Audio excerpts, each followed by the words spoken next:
Oi pessoal, tudo bem com vocês? Começando mais um vídeo aqui. Eu falei assim, gente, eu vou gravar esse vídeo porque tá quase na hora de eu ir embora, mas eu vou gravar o vídeo para passar as horas, passar depressa para mim ir embora, finalizando aqui o expediente de trabalho, né? Hoje é sábado e eu saio ao meio-dia. E vou postar esse vídeo hoje, tá? Gente, o tema de hoje é: tem jeito de sair da extrema pobreza? E eu vou relatar aqui a história da minha família. Como sair da extrema pobreza.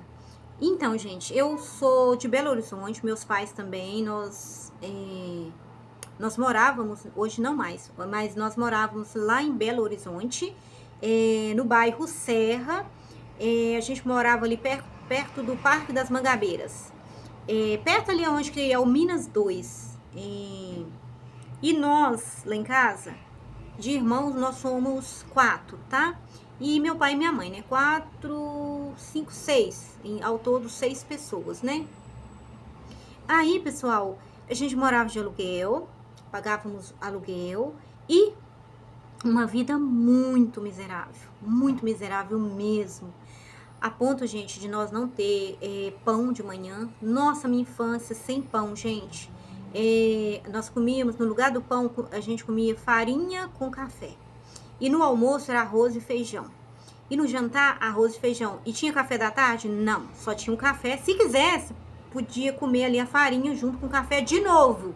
E isso, gente, era uma repetição, tá? Repetição mês após mês, ano após ano. Aí, gente, à medida que nós íamos crescendo, minha mãe, ela via ali a dificuldade ali em questão de alimentação, em questão de vestuário, né, para nós. Alguém arrumou para ela uma passação de roupa e uma lavação e uma passação. E ali, pessoal, a vida começou a mudar ali.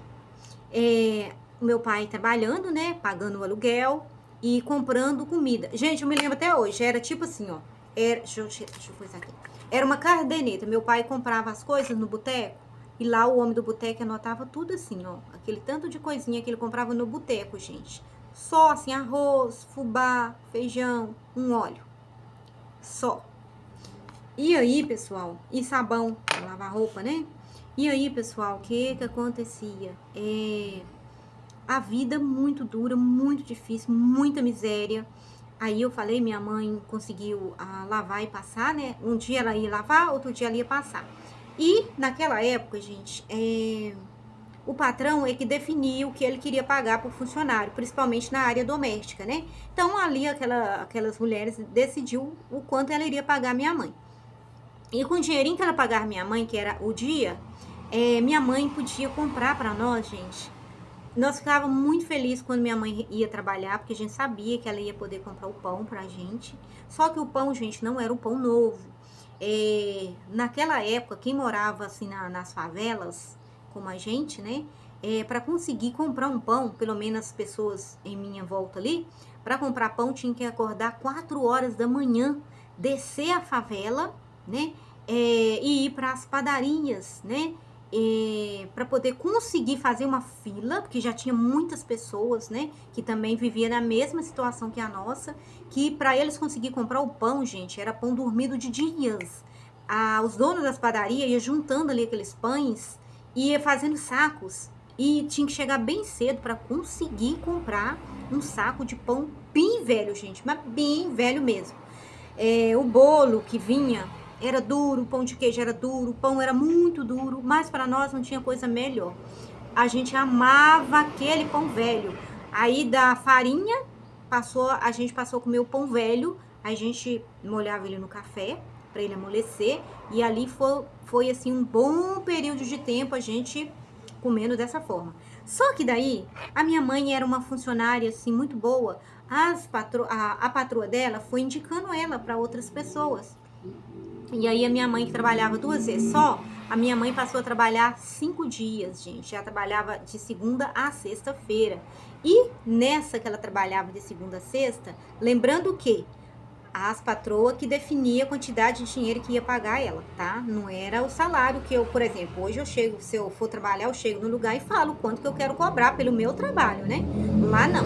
Lá as pessoas é quem definia o quanto que ela, né, merecia ganhar. Eu penso assim, né?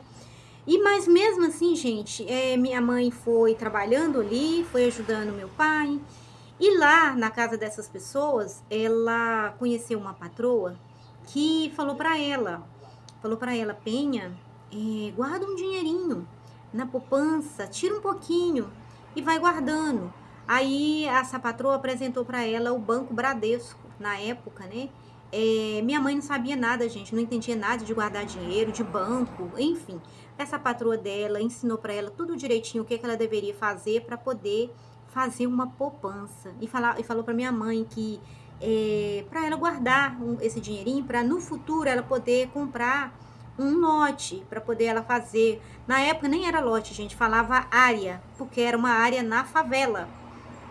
Assim minha mãe fez, gente. Minha mãe, da extrema pobreza, ela encontrou alguém que virou a chave ali, né, na mente dela, para ela guardar um dinheiro, porque na verdade minha mãe pensava só assim. Ela ganhava dinheiro e pensava em trazer comida, gente, para casa. Comida, comida, comida, pagar o aluguel, comida, pagar o aluguel, comida, pagar o aluguel. Mas essa patroa dela abriu os olhos dela. E aí, como ela arrumou de segunda a sexta, ela foi e determinou que ela ia tirar um pouquinho de dinheiro dessas faxinas dela, desse trabalho, para poder guardar na poupança. E assim ela fez. Eu me lembro muito bem que ela ficava falando, eu tenho que ir lá no Bradesco. Eu tenho que ir no Bradesco. Aí ela levava, gente, um tanto de moeda para poder depositar no Bradesco. E assim a minha mãe foi guardando, guardando, guardando. Gente, isso é vivendo na extrema pobreza, tá? Aí ela foi guardando, guardando, até que em algum momento alguém lá estava vendendo, e nem era área na favela, tá, gente? Era um lote que uma pessoa queria muito vender, só que ela, quando ela foi olhar lá no banco, ela não tinha o dinheiro todo, ela tinha metade do dinheiro. Mas ela negociou direitinho com o homem e ela pôde comprar o primeiro lote dela. Ela comprou assim, com o dinheirinho que ela guardou trabalhando. Aí essa pessoa vendeu o lote para ela e o resto ela foi pagando. Aí ela não mais podia guardar na poupança, porque ela tirou da poupança para comprar esse lote. E o que ela fez? Ela foi pagando ali a prestação do lote para a pessoa que vendeu o lote para ela.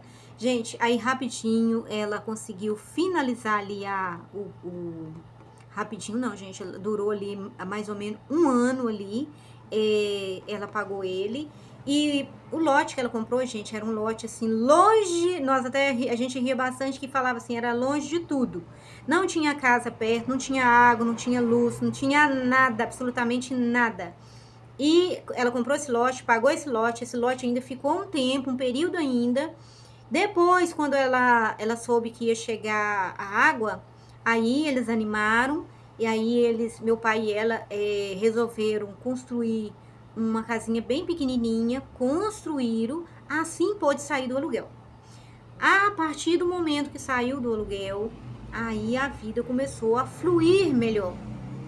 Gente, o ponto que eu quero chegar aqui com vocês, nessa conversa toda, é que mesmo estando na extrema pobreza, se a pessoa, ela determinar, se tivesse uma orientação, mesmo que seja de pouquinho, gente, igual a minha mãe fez, ela começou de pouquinho, ela conseguiu comprar praticamente a casa própria dela, gente. Ela comprou o lote, né?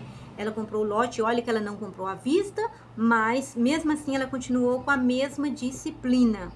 E eu hoje, gente, eu olho para trás e enxergo isso e vejo que eu, hoje, estou também meio que imitando a minha mãe. Um pouco tarde, sim, um pouco tarde, mas nunca é um pouco tarde entre aspas, né, gente? Porque nunca é tarde pra fazer alguma coisa, né?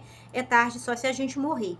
Mas assim, eu falo, quando eu falo assim muito tarde, é porque hoje eu já tô mais velha. Eu poderia ter começado isso bem lá atrás, né? Mas eu não tive essa viradinha que a minha mãe teve. né? A minha mãe, ela teve a viradinha lá porque ela encontrou pessoas inteligentes que assessorou ela em poupar.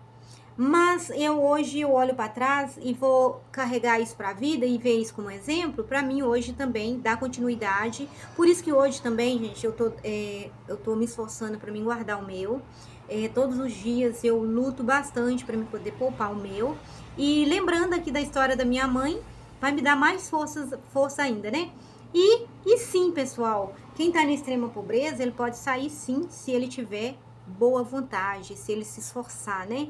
Porque se a gente não se esforçar, gente, a gente não sai. Por quê? Minha mãe poderia ter ficado lá, ó, pagando aluguel e comprando comida. Pagando aluguel, meu pai, né, no caso, pagava o aluguel e comprava comida. E minha mãe ajudava ali, né? Porque, né, gente, 4 filhos não é brinquedo, não, né? Ali ia ficar só na comida, gente. Paga aluguel, compra comida e paga a conta. Ah, lá a gente pagava a conta de água, gente. Deixa eu ver aqui. Não, a água a gente não pagava, gente, porque naquela época a gente pagava a luz. Porque naquela época a gente buscava água nas torneiras.